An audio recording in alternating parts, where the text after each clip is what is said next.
ಬಿಸಿ ಬಿಸಿ ಬೆಣ್ಣೆ ಮಸಾಲೆ ದೋಸೆ ಅಂದರೆ ಯಾರಿಗೆ ಇಷ್ಟ ಇರೋದಿಲ್ಲ. ಎಲ್ಲರಿಗೂ ದೋಸೆ ಫೇವ್ರೆಟ್ ತಿಂಡಿ ಅಂತಲೇ ಹೇಳ್ಬೋದು. ನಾವಿವತ್ತು ಬಂದಿರೋದು ಗುರು ಕ್ಯಾಂಟೀನ್. ಇದೆಲ್ಲಿದೆ ಅಂತ ಅಂದರೆ ಕುಂದಾಪುರದಿಂದ 24 ಕಿಲೋಮೀಟ್ರು ಹಾಲಾಡಿ ಅಂತ ಒಂದು ಊರು. ಆ ಊರಲ್ಲಿ ದೋಸೆಗಂತಲೇ ಫೇಮಸ್ ಆಗಿರೋದು ಗುರು ಕ್ಯಾಂಟೀನ್. ಆ ದೋಸೆ ಎಲ್ಲರೂ ಚೆನ್ನಾಗಿದೆ ಚೆನ್ನಾಗಿದೆ ಅಂತ ತುಂಬ ಕೇಳಿದ್ದೆ. ಇವತ್ತು ನಾವು ಟ್ರೈ ಮಾಡಕ್ಕೆ ಬಂದಿದ್ದೀವಿ. ನೋಡ್ತಾ ಇದ್ದೀರಾ ಎಷ್ಟು ವೆಹಿಕಲ್ಸ್, ಎಷ್ಟು ವೇಟಿಂಗ್ ನಡೀತಾ ಇದೆ ಇಲ್ಲಿ. ನಾವು ಒಂದು 20 ನಿಮಿಷ ವೇಟ್ ಮಾಡಿದ್ವಿ. 10 ದೋಸೆ ಆರ್ಡರ್ ಮಾಡಿದ್ದೀವಿ. ಟೇಸ್ಟ್ ಹೇಗಿದೆ ನೋಡೋಣ ಬನ್ನಿ. ನಮ್ಮ ಥರಾನೇ ತುಂಬ ಜನ ಹೀಗೆ ವೇಟ್ ಮಾಡ್ತಾನೆ ಇದ್ದಾರೆ. ಅವರು ಫಾಸ್ಟಾಗಿ ಸರ್ವ್ ಮಾಡ್ತಿದ್ದಾರೆ. ಅವಸರದ ಸೇವೆ ಇಲ್ಲ ಅಂತಾನೆ ಹಾಕಿದ್ದಾರೆ. ತುಂಬ ಜನ ಕುಂದಾಪುರ ಉಡುಪಿ ಸೈಡ್ ಬಂದರೆ ಹಾಲಾಡಿ ಮಿಸ್ ಮಾಡಲ್ಲ ಅನ್ಸುತ್ತೆ.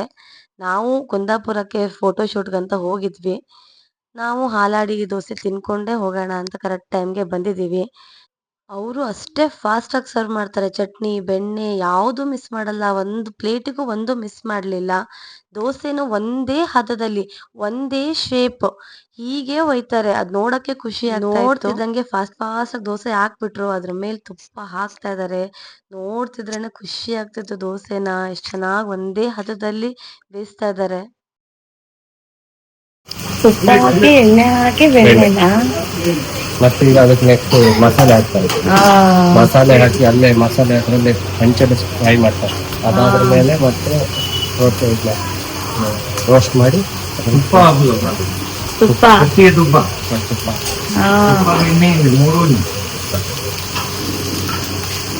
ಎಷ್ಟು ವರ್ಷದಿಂದ ಮಾಡ್ತಿದ್ದೀರಾ ಅಂಕಲ್? ಹಾಲಾಡಿ 25ನೇ ವರ್ಷ. ಇಲ್ಲಿ 25, ಹೋಟೆಲ್ ಅವರು 42. ಎಣ್ಣೆ, ಬೆಣ್ಣೆ, ತುಪ್ಪ, ಆಲೂಗಡ್ಡೆ, ಈರುಳ್ಳಿ ರೇಟ್ ಜಾಸ್ತಿ ಆಯ್ತು ಅಂತ ಅವ್ರ ಕ್ವಾಂಟಿಟಿ ಮಾತ್ರ ಯಾವುದು ಕಮ್ಮಿ ಮಾಡಿಲ್ಲ. ಅದು ಯಾವ ಸ್ಟೈಲಲ್ಲಿ ಮಾಡ್ಕೊಂಡ್ ಬರ್ತಿದಾರೋ ಅದೇ ಸ್ಟೈಲಲ್ಲಿ ಸರ್ವ್ ಮಾಡ್ತಾ ಇದ್ದಾರೆ. ಅದ್ರ ಮೇಲೆ ಮಸಾಲೆ ಹಾಕಿ, ಆಲೂಗಡ್ಡೆ ಪಲ್ಯ ಹಾಕಿ, ಮತ್ತು 1 ಸ್ಪೂನ್ ಬೆಣ್ಣೆ ಹಾಕಿ ಕೊಡ್ತಾ ಇದ್ದಾರೆ. ಪ್ರೈಸ್ ಜಸ್ಟ್ 65 ರುಪೀಸ್ ಒಂದು ದೋಸೆ. ನಮ್ದು ಇಷ್ಟೊಂದು ಪ್ರೊಸೆಸ್ ಆದ್ಮೇಲೆ ದೋಸೆ ರೆಡಿ ಆಯ್ತು. ಟ್ರಯಾಂಗಲ್ ಶೇಪಲ್ಲಿ 3 ಫೋಲ್ಡ್ ಮಾಡಿ ಮಡಚಿ ಕ್ರಿಸ್ಪಿ ದೋಸೆ ಅಡಿಕೆ ತಟ್ಟೆಯಲ್ಲಿ ಫಾಸ್ಟಾಗಿ ಹಾಕಿ ಸರ್ವ್ ಮಾಡ್ತಾ ಇದ್ದಾರೆ. ಬೆಣ್ಣೆ ಮಸಾಲೆ ರೆಡಿ. ಅದ್ರ ಮೇಲೆ ಚಟ್ನಿ ಹಾಕ್ತಾ ಇದ್ದಾರೆ. ಗಟ್ಟಿ ಚಟ್ನಿ, ನೀರ್ ಚಟ್ನಿ ಅಂತೂ ಅಲ್ಲ. ಅದ್ರ ಮೇಲೆ ಈಗ 1 ಸ್ಪೂನ್ ಬೆಣ್ಣೆ ಹಾಕ್ತಾರೆ. ಮತ್ತೆ ಫೈನಲಿ ದೋಸೆ ನಮ್ಮ ಕೈಗೆ ಬಂತು. ನಾವಂತೂ ತುಂಬಾ ಎಂಜಾಯ್ ಮಾಡಿದ್ವಿ. ಬನ್ನಿ, ತುಂಬಾ ಜನ ಬೇರೆ ಬೇರೆ ಕಡೆಯಿಂದ ಬಂದಿದ್ರು. ಅವ್ರ ರಿಯಾಕ್ಷನ್ಸ್ ಹೇಗಿತ್ತು ನೋಡೋಣ. ಎಣ್ಣೆನೇ ಒಂಥರ ಡಿಫ್ರೆಂಟ್ ಫ್ಲೇವರ್. ಬೇರೆ ಕಡೆ ಎಲ್ಲ ಟ್ರೈ ಮಾಡಿದಾಗ ಈ ತರ ಟೆಕ್ಸ್ಚರ್ಸ್ ಸಿಗಲ್ಲ ನಿಮಗೆ ದೋಸೆನಲ್ಲಿ. ಔಟ್ ಸೈಡ್ ಕ್ರಿಸ್ಪಿ, ಒಳಗಡೆ ಒಂಥರ ಸಾಫ್ಟ್, ತುಂಬಾ ಚೆನ್ನಾಗಿದೆ ಆಕ್ಚುಲಿ. ಬೇರೆ ಕಡೆ ಎಲ್ಲ ಟ್ರೈ ಮಾಡಿದಾಗ ಇಟ್ ವಿಲ್ ಬಿ ಲೈಕ್ ಹಪ್ಪಳ, ತುಂಬಾ ಲೈಕ್ ಫ್ಲಾಟ್ ಆಗಿ. ಬಟ್ ಇದು ಚೆನ್ನಾಗಿದೆ. ಸೂರತ್ ಕಲ್ಲ. ಓಕೆ, ಹೇಗೆ ಅನಿಸ್ತು ದೋಸೆ? ಬಟ್ ಒಂದು 10-15 ನಿಮಿಷ ವೇಟ್ ಮಾಡಿದ್ವಿ. Worth for money. ಚೆನ್ನಾಗಿತ್ತು, ಎಂಜಾಯ್ ಮಾಡಿದ್ವಿ. ನಮ್ಮ ತಾಯಿಯವರು ಇನ್ನೂ ತಿಂತಾ ಇದ್ದಾರೆ. ತಾಯಿ 92 ವರ್ಷ. ಅವರು ಕೂತು ತಿಂತಾ ಇದ್ದಾರೆ, ಎಂಜಾಯ್ ಮಾಡ್ತಾ ಇದ್ದಾರೆ. ಅಷ್ಟು ದೂರದಿಂದ ಬಂದಿದ್ದು ನಮಗೆ ಬಹಳ ಖುಷಿ. ನಮ್ದು ರಿಲೇಟಿವ್ ಒಬ್ರು ಹೇಳಿದ್ರು ಇಲ್ಲಿ ಚೆನ್ನಾಗಿರತ್ತೆ, ಬ್ಯಾಂಗ್ಳೂರ್ ಸ್ಟೈಲ್ ಅಲ್ಲೇ ಇರತ್ತೆ ಅಂತ. ಇಲ್ಲಿ ಸುತ್ತಮುತ್ತ ದೋಸೆ ತಿಂದ್ರೆ ಈ ಟೇಸ್ಟ್ ಬರೋದಿಲ್ಲ.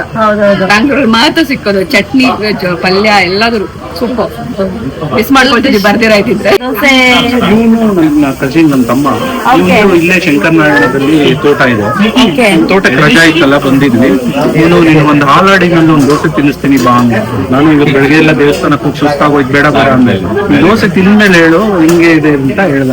ಒಂದ್ ದೋಸೆ ತಿಂದೆ, ಈಗ ಸಾಲ್ತಿಲ್ಲ, ಇನ್ನೊಂದು ಸರ್ವಿಸ್ ಇದೆಲ್ಲ ಚೆನ್ನಾಗಿದೆ ಅಂತಾನೆ ಹೇಳ್ಬೇಕು. ತುಂಬಾ ಚೆನ್ನಾಗಿ. ಆಮೇಲೆ ಈ ಕಡೆ ಎಲ್ಲಾನು ಬೆಸ್ಟ್ ದೋಸೆ. 25 ವರ್ಷ ಆಯ್ತು ಆಲ್ರೆಡಿ. 3 ಗಂಟೆಯಿಂದ ಮತ್ತೆ ಹಿಟ್ಟು ಖಾಲಿ ಆಗೋ ತನಕ ಕ್ಲೋಸಿಂಗ್ ಟೈಮ್ ಇಲ್ಲ. ಕ್ಲೋಸ್ ಟೈಮ್ ಅಂತ ಹೇಳೋದು ವೀಕೆಂಡ್ ಇರುತ್ತೆ, ಸ್ಯಾಟರ್ಡೆ ಸಂಡೇ.